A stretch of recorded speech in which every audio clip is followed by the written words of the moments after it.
If you're not the first week running into the business, you probably know how it feels when people leave you, right? And it's a totally different feeling from when you let them go. Because when you let them go, of course, it's a lot of sorry and it's a lot of frustration, but when they decide to go, it's an opposite feeling. For a moment, you start feeling like you're a bad leader, something is bad in you, and in most times it's not the case. So today I want to share with you 3 steps to letting people go with dignity.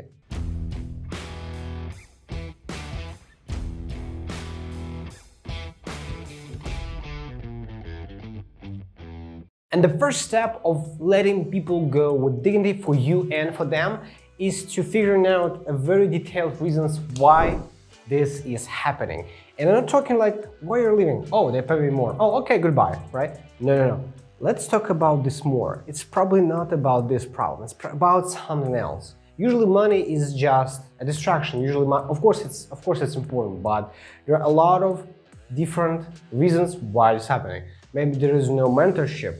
Maybe there is simply not the good fit in terms of the company culture. What is going on? Let's just have a chat for 5 or 10 minutes and we'll just talk about this. I'm here to understand you, right? If you decide to let go, no problem. Let's just talk. I want to improve, right? I want to know how I can attract people like you in the future in my company. So the first thing you want to do is, instead of just getting some bullshit distraction reason, you need to go a bit deeper and understand that. And of course, you don't do this with aggression, with attacking. You do this from the place of being a friend, from the place of the person who's genuinely interested why they decided to change this, because they're doing this for the better for themselves.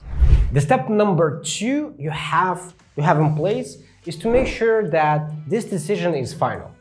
You see, a lot of times entrepreneurs make mistake. They don't qualify for the final decision. They just start pitching counter offers. They start to winning a person back when they already made a decision, accepted the offer, and it's just basically a time when they just let you know about this. So it's already final. And you're trying to debate in this, and this creates a lot of frustration, like, why I'm trying so hard?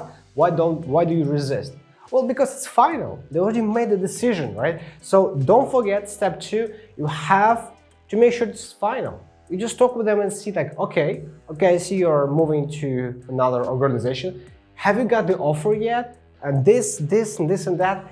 You need to have a feeling of whether you can still change something in this. Because if you do, sure, let's talk about how I can win you back at this case.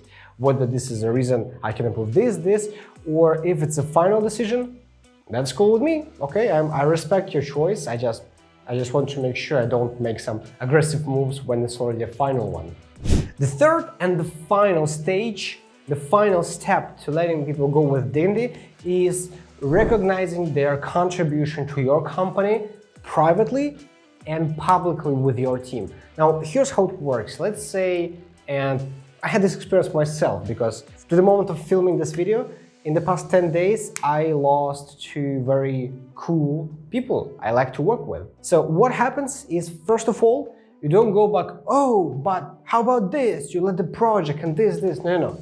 What you have to say is, I just want to say I genuinely, former team member, I genuinely appreciate your contribution. We learned so much together, and I really hope that you find the best opportunities for you wherever it is, whether it was me or someone else. You see, first of all, you need to acknowledge this face-to-face with them. Second is you need to acknowledge this with your team members.